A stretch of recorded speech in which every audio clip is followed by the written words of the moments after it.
Selamat pagi.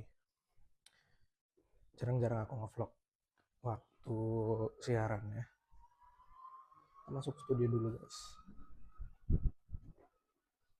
Selamat pagi. Itu sorry kalau ada suara nging itu berarti pemancarnya baru dinyalain. Kok jelek banget sih? Jadi hari ini aku siaran sendirian karena partnerku itu nonton konser di Jakarta. Dia nonton konser K-pop, Rise. Ya itulah susahnya kalau kamu siaran sama K-popers ya. Jadi mau nggak mau lebih sering nonton konser daripada kerja. Dia udahlah nggak apa-apa. Banyak yang nanya sih sebenarnya. Itu setiap hari siaran, tapi kok topiknya nggak habis-habis. Jadi oke. Jadi sebenarnya ya, bentar aku ambil nyalain ininya. Kenapa kok kita tuh penyiar rata-rata topiknya tuh nggak bisa habis? Karena sebenarnya kita ada tim yang bikinin topik every day. Setiap hari kita ada yang bikinin topik. Tapi kebetulan karena di IBS, IBS tuh selalu menerima banyak anak magang. Jadi yang bantuin kita, yang brief kita soal topik itu rata-rata masih anak magang. Sumpah aku udah mandi sih, tapi kok pakai belek ini ya. Jadi yes, kita dibantu anak-anak magang untuk cari topik. Fuck, anjing. Ini suara kenapa kok masih serak-serak bahasa gini ya? Karena bangun tidur. Jadi yang pertama kita selalu bisa punya topik karena kita dibantu sama ada tim yang nyari topik. Ada tim yang nyari topik and then karena IBS menerima banyak anak magang akhirnya dibantulah sama anak-anak magang gitu. Ya. Dulu tuh ini cerita sih, cerita dulu katanya produserku radio tuh sering banget didatengin sama pendengar. Jadi eh, dulu penyiar radio tuh eksklusif banget. Mau ketemu sama penyiarnya tuh kayak ada jadwalnya gitu.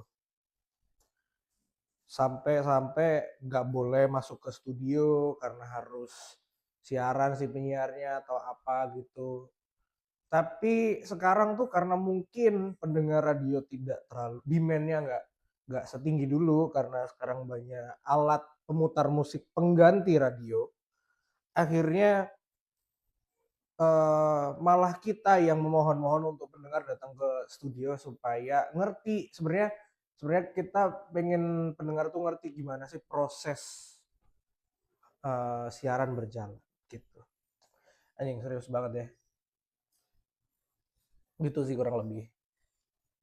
Ini aku nge-vlog pertama kali pas aku lagi siaran. Kalau ada partnerku apakah dia mau aja tak aja nge-vlog? Nggak tahu, kita lihat nanti aja. Kok rambutku ngembang banget ya. Ada baking soda kayaknya. Gitu, paham ya? Jadi kalau kamu kebetulan dekat-dekat sama IBS FM, silakan main-main ke sini. DM aja, DM ke Instagramnya IBS aja. Gitu sih.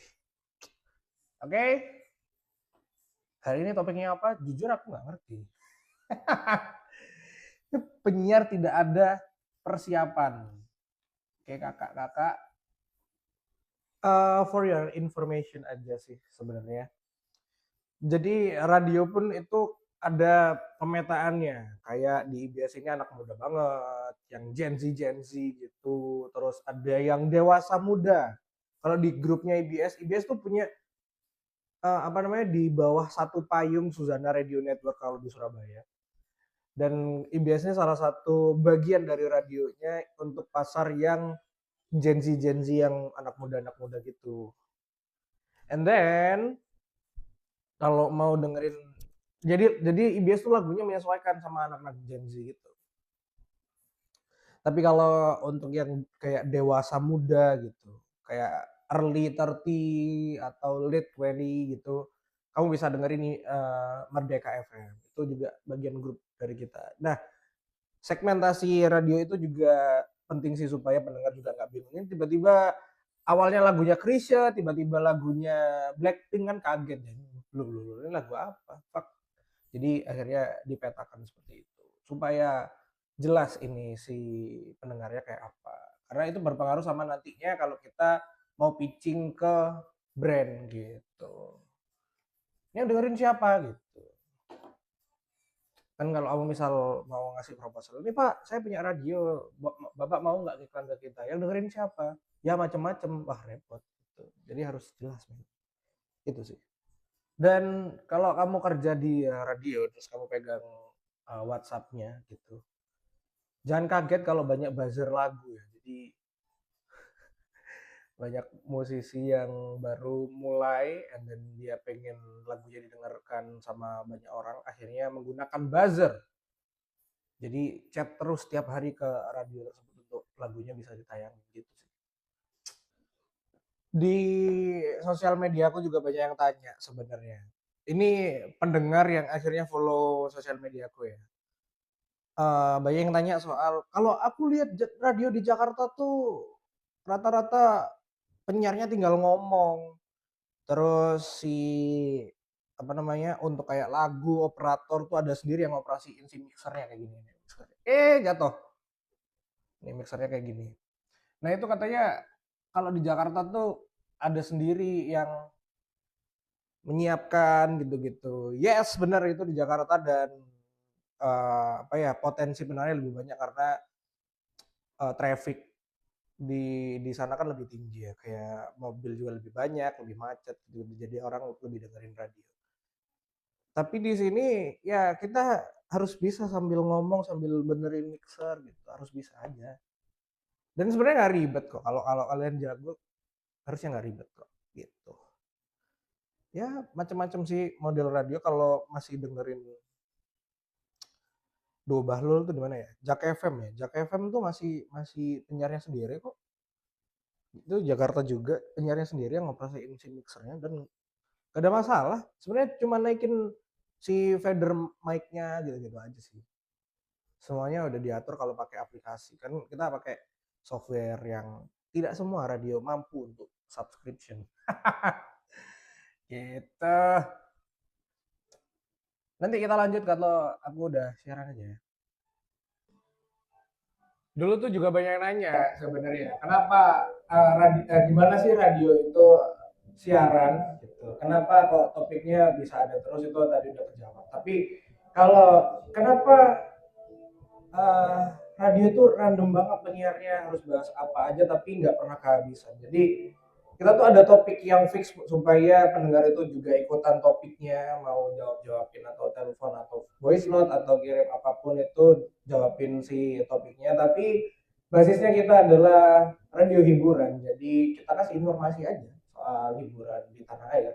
Tapi bukan berarti kayak lambe turah ya.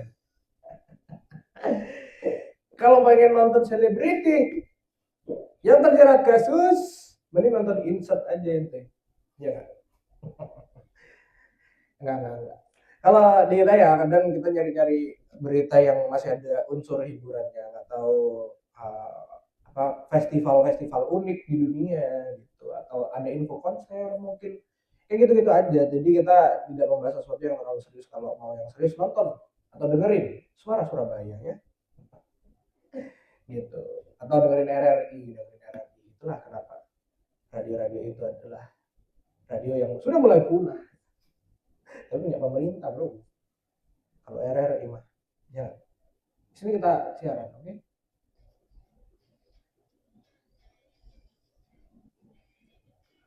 Selamat pagi Kancing Muda. Hari ini hari Kamis. Hari ini hari Kamis dan menyenangkan sekali sih hari Kamis ini karena nanti aku mau main padel. Kalau kamu udah follow Instagramku pasti ngerti lah. Insta storyku tuh apa? Karena Insta storyku tuh isinya lagi ada posternya gitu. Tulisannya aku mau main padel. Ada fotoku malu-maluin banget sih. Tapi nggak apa-apa. Kemis tuh salah satu kalau dulu zaman sekolah ya. Kamis tuh salah satu hari yang aku suka sih.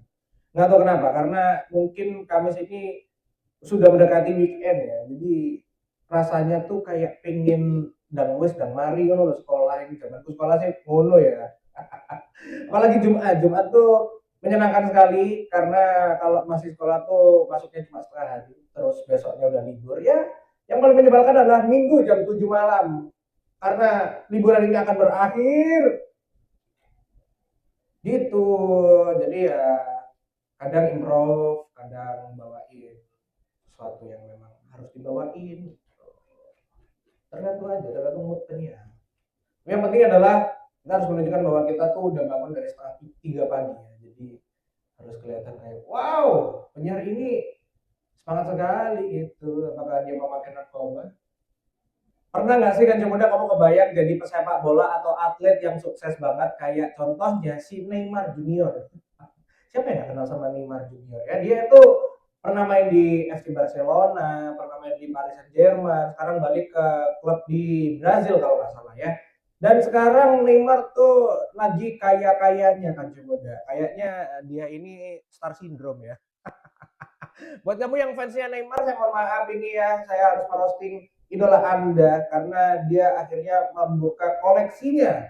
Dia padahal tidak lebih kaya daripada Cristiano Ronaldo, tapi mampu untuk pamer ya. Jadi Neymar ini barusan aja ngepamerin harta-harta terbarunya, lebih tepatnya koleksi.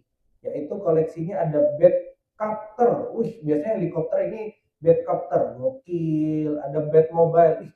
Ini literally kayak si ini loh, kayak apa namanya? Kayak mobilnya Batman, gokil ya. Nilainya 64 juta dolar kan Muda, luar biasa. Kalau aku memang punya karir sepak bola yang bagus tapi tidak mungkin di Liga 1 Indonesia. Kamu akan punya beberapa barang mewah seperti si Neymar ini. Kita baca sedikit ya.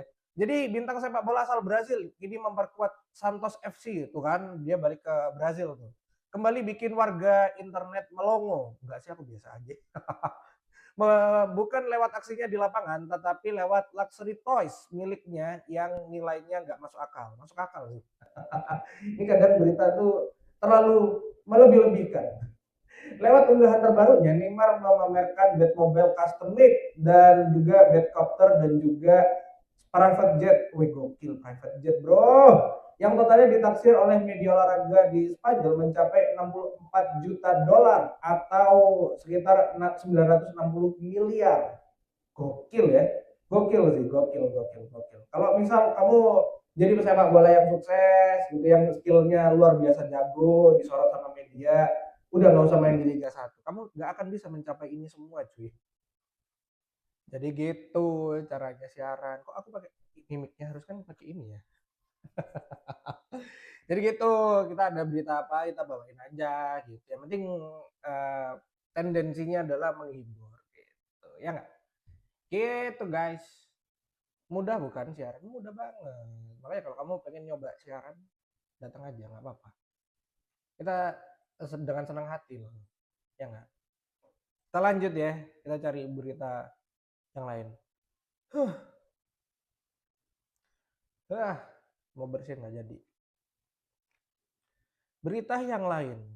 The Weekend Seza. Susah nih, nggak ngerti.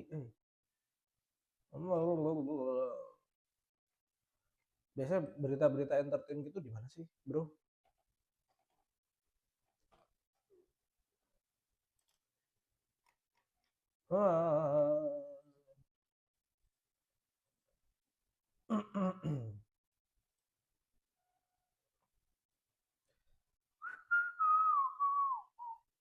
Kita usahakan rumah Uya.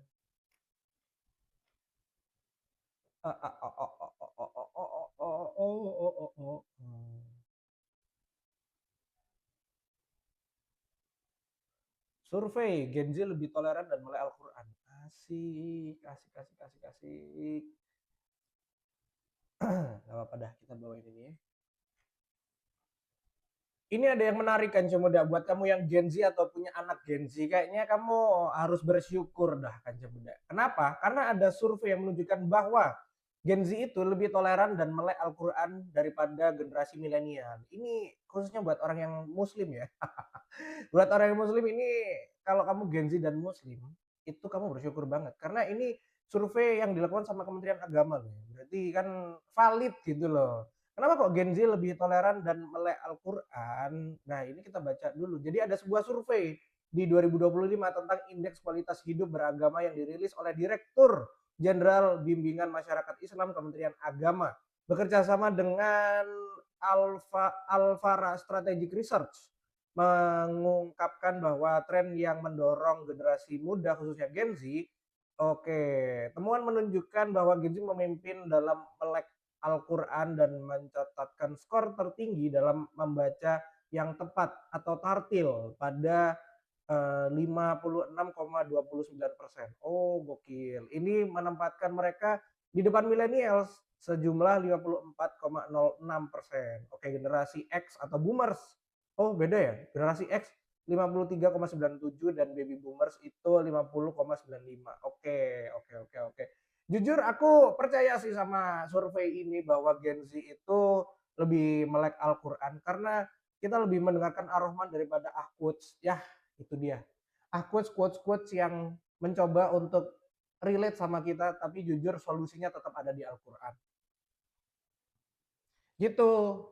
Jadi ya, kok bisa cepet banget nyari punchline-nya meskipun nggak terlalu lucu, tapi kan tetap punchline. Karena bisa cepet banget latihan, bro. Ini aku udah di BSFM tuh kurang lebih setahun ya. Setahun lebih lah. Itu ya hampir tiap hari dipaksa mencari punchline, meskipun punchline tuh nggak harus yang lucu banget. Kalau mau yang lucu banget nonton stand up comedy anjir, tapi ya paling enggak ada sesuatu hal yang menghibur aja gitu ya. Itulah kurang lebih. Udah kali ya, capek bro, abis ngomong di sini bangsat nanti. Ya udah, thank you ya.